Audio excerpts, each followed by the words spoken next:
నేను మొన్న రాయలసీమలో ఉండేటువంటి ప్రొద్దుటూరు వెళ్ళాను. అక్కడ శ్రీ వాసవి కన్యకా పరమేశ్వరి దేవాలయాన్ని సందర్శించాను. అమ్మవారి విగ్రహం ఎంత కళగా ఉందో.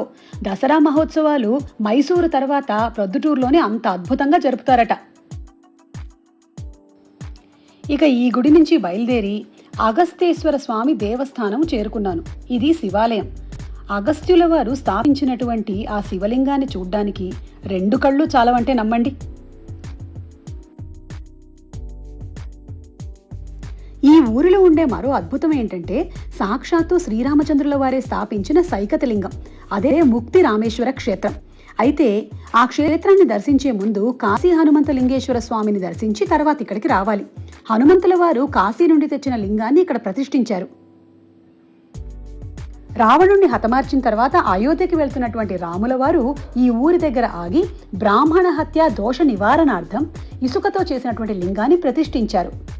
అదే మనకి ముక్తి రామేశ్వర ఆలయంలో దర్శనమిచ్చేటువంటి సైకత లింగం.